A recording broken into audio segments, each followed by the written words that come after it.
Hey everybody, welcome back to RPG Rookies, where we cover Dungeons & Dragons, tabletop role-playing games, dungeon crawlers, and all things fantasy. I am your dungeon minion. You heard right.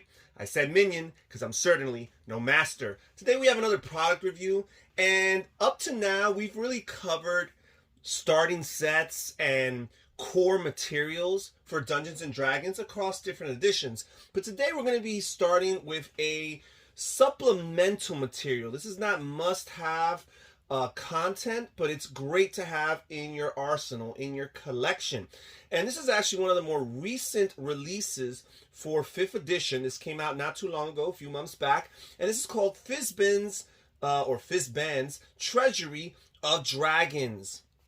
And here on the bottom it says, bring dragons to life with this supplement for the world's greatest role-playing game. And here in the back it gives us a little description of what we can find inside, as well as some lore. It says, straight from the dragon's mouth, meet Fizban the fabulous, doddering archmage, unlikely hero of the War of the Lance, divine avatar of a dragon god, and your guide to the mysteries of dragonkind in the worlds of Dungeons and Dragons. In these pages, Fizban reveals the truth of the first world and introduces the family of gem dragons: amethyst, crystal, emerald, sapphire, and topaz. Players will find a treasure trove of dragon-themed character options, dragonborn with ties to specific draconic ancestries, subclasses for dragon-themed monks and rangers, supernatural gifts for those who claim the power of a dying dragon, and more. Okay, so let's just flip through these pages and see what we find inside this supplemental book here. So, first of all, we have a table of contents. And here goes, Elegy for the First World. It says, breathe dragons, sing of the first world, forged out of chaos and painted with beauty. Sing of Bahamut the Platinum, molding the shape of the mountains and rivers. And we have this nice little poem here, some poetry. And then it talks, it says here, Treasury of Dragons. It gives a little detail into all of these different chapters. It talks about the dragons of the many worlds, and it breaks all the different worlds or settings that are commonplace in D&D. We got the Forgotten Realms, of course, along with Greyhawk, Dragonlance, Eberron, and Dragonsight here. So chapter 1 here is character creation, and here it talks about draconic races, languages, creature types. Okay, so first of all, we got the chromatic dragonborn, and it gives some details as to their type, their size, their speed, their ancestry, their breath weapon. Here we've got the gem dragonborn. Same information. We've got the metallic dragonborn. Then we have some subclass options. We have the monk, the way of the ascendant dragon. We have the draconic disciple. Here it talks about the breath of the dragon, wings unfurled. Then here we have the ranger, the Drake Warden. And we have the draconic gift, Drake Companion. Has some stats for the Drake Companion here. Heroes of the Dragon. Talks about the draconic feats. Chromatic infusion, reactive resistance. The gift of the gem dragon, the gift of the metallic dragon, and that's it for chapter 1. Now we move on to chapter 2, which talks about dragon magic. And we have spells, magic items, horde items, and draconic gifts. Draconic gifts introduces magical gifts that characters might gain in connection with a dragon's death or other unusual circumstances.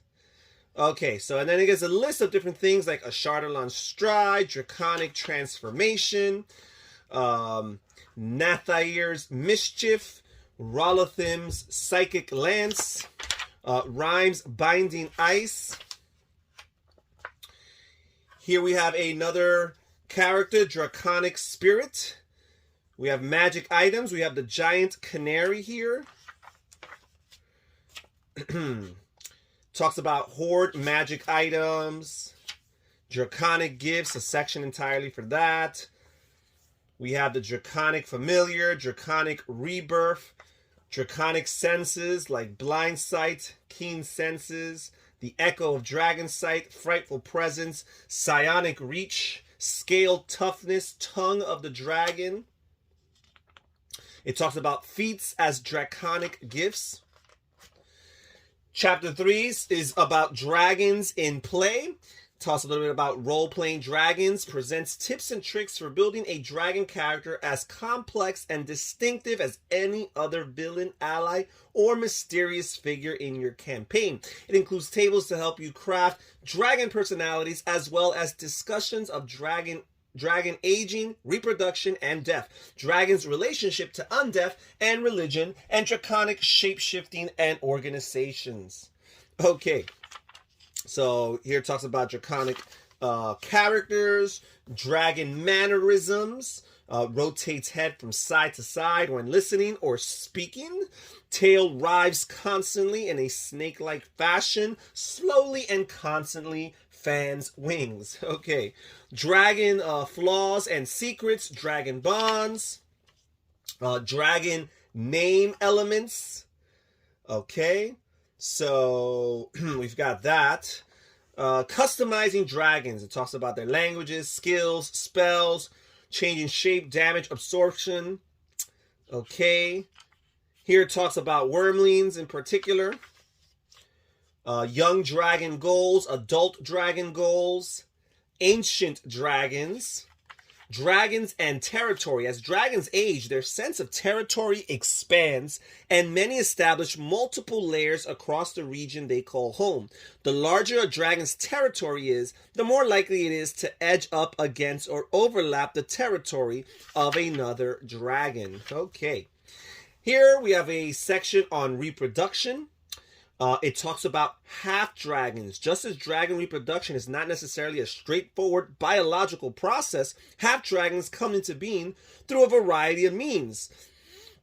The half dragon origin table below offers examples. So we have half dragon origin. Okay. Death of a dragon. Here goes into detail on that.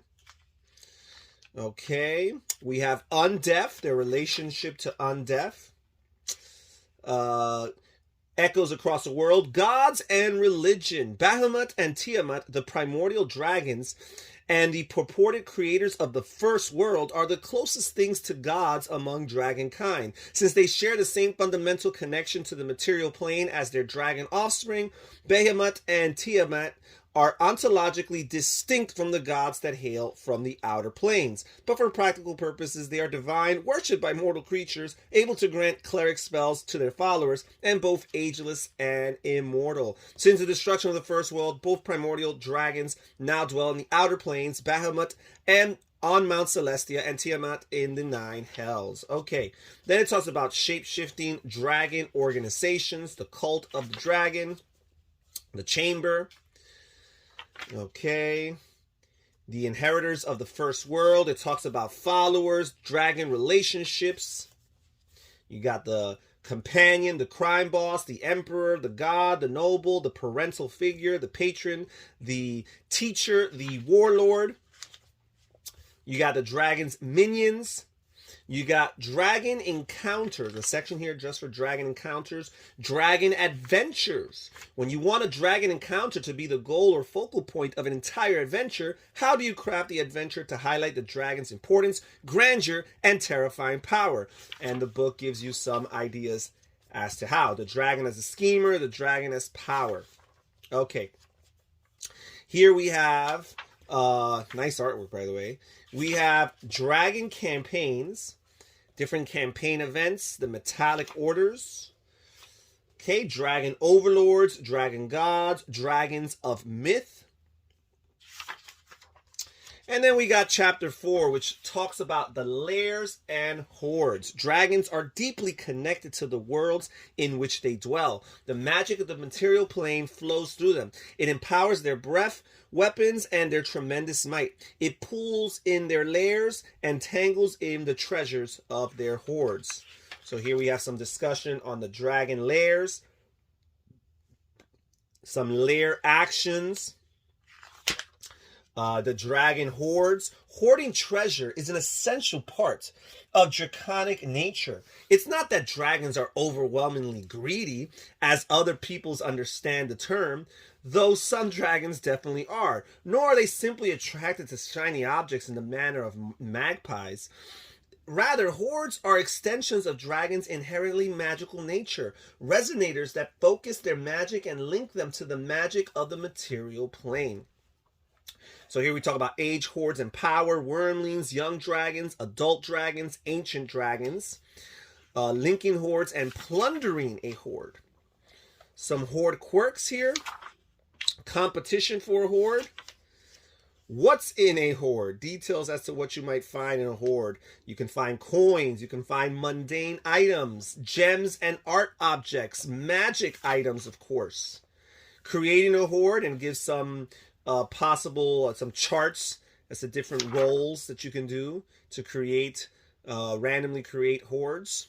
Hoard mundane items, a list of different mundane items, gems, art objects, and magic items you might find in a dragon's hoard. I really like this image here. Really nice. Here it says, Fizban addresses a council of metallic dragons on a matter of crucial importance, probably unrelated to baked goods. Okay, so chapter 5 is the Draconomicon. How do the mindsets of red dragons and gold dragons differ? Where do they prefer to build their lairs, and what allies do they favor? This chapter, intended for the Dungeon Master, explores the answers to such questions. It explores in depth 20 kinds of dragons organized alphabetically. So we got the Draconomicon here. So first we have the amethyst dragons. And here is a depiction of the amethyst dragon lair. Then we've got the black dragons. And again, a depiction of the black dragon lair. Okay, we've got the blue dragons. And talks about creating these different types of dragons. There are different types of adventures. Blue dragon lair features. Here we talk about the blue dragon's treasures. And again, a depiction of the blue dragon's lair. Then we have the brass dragons and the brass dragon's lairs. Again, it goes into detail as far as features, additional lair features. We've got the bronze dragons and the bronze dragon lairs. Then we've got the copper dragons and the copper dragon's lair. Then we've got the crystal dragons and the crystal dragon lairs. We've got the deep dragons. And then we've got the dragon turtles. We've got the emerald dragons and the emerald dragon's lair. We've got the fairy dragons. We've got the gold dragons and the gold dragon's lair. We've got the green dragon. Did I miss the start of that? Yeah, the green dragons and the green dragon lair. And this little map here will tell you exactly where their hoard chamber will be found. We got the moonstone dragons. And we've got the red dragons. And the red dragon's lair. We've got the sapphire dragons. And the sapphire dragon's lair. We've got the shadow dragons. And the silver dragons. And the silver dragon's lair. We got the topaz dragons. And the topaz dragon's lair. We've got the white dragons. And the white dragon's lair. And that's it as far as the Draconomicon here. A good supply of different dragons. And you can find most of these dragons in your typical monster manuals. However, there's more detail and information as far as the dragons are concerned in this little book right here. So here we have a bestiary. It talks about the different dragons, and we've already talked about some of them, but these are more particular, more in detail. So we've got the ancient amethyst dragon, the adult amethyst dragon, and the young amethyst dragon, and it has different stats for all of these. Their actions, their bonus actions, their legendary actions, their different attributes. We've got the amethyst dragon wormling. Then we have animated breath. Then we have aspect of Bahamut. So there's that. We've got the aspect of Tiamat here. We have the chromatic great worm. Then we have crystal dragons, such as the ancient crystal dragon, the adult crystal dragon, the young crystal dragon, the crystal dragon wormling. We've got the deep dragons, the ancient deep dragon, the adult deep dragon, the young deep dragon, and the deep dragon wormling. We've got the Draco Hydra, the Draconian Dreadnought. We've got the Draconian Foot Soldier and the Draconian Infiltrator. We've got the Draconian Mage and the Draconian Mastermind, the Draconic Shard, the Dragon Blood Ooze, the Dragonbone Golem, the Dragonborn of Bahamut, the Dragonborn of Sardior, the Dragonborn of Tiamat. We've got the Dragon Flesh Grafter, the Dragon Flesh Abomination. We've got the Dragon Blessed, the Dragon Chosen, and the Dragon Speaker. We've got the Dragonel. We've got the Ancient Dragon Turtle, the Young Dragon Turtle, the Dragon Turtle Wormling. We've got the Egg Hunter Hatchling, the Egg Hunter Adult. We've got the Elder Brain Dragon, the Ancient Emerald Dragon, the Adult Emerald Dragon, the Young Emerald Dragon. We've got the Eye Drake.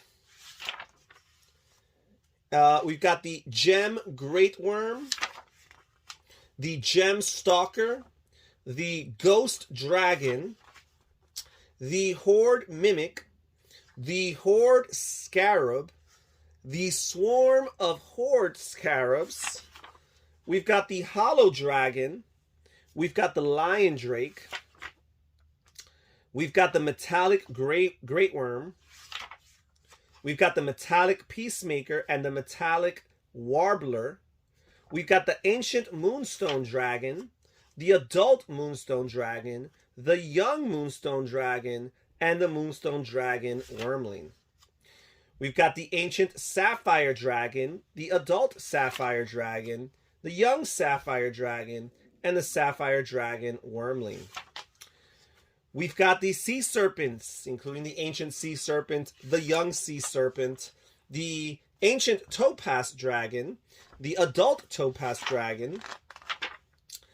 Here it talks about the Topaz Dragon's Lair, Young Topaz Dragon, and the Topaz Dragon Wormling.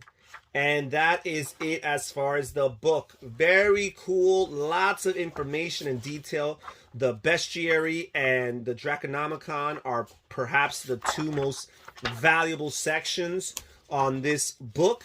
However, lots of the other earlier chapters are very helpful too for giving you ideas for dragon settings and adventures and campaigns and quests, dragon character creation, and all of that, role-playing dragons as far as characters are concerned, as far as personalities with their bonds and their flaws and all of that stuff factored in. Really cool supplemental guide, really quality product if you want to continue to add to your collection.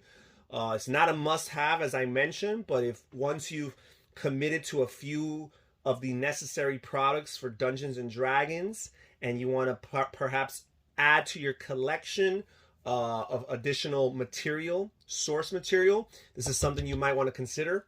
If you're interested in purchasing this, I'll have a link in the description down below. And that's it for today's video. Thank you so much for joining us here at RPG Rookies. Take care, guys. I'll catch you next time. Bye-bye.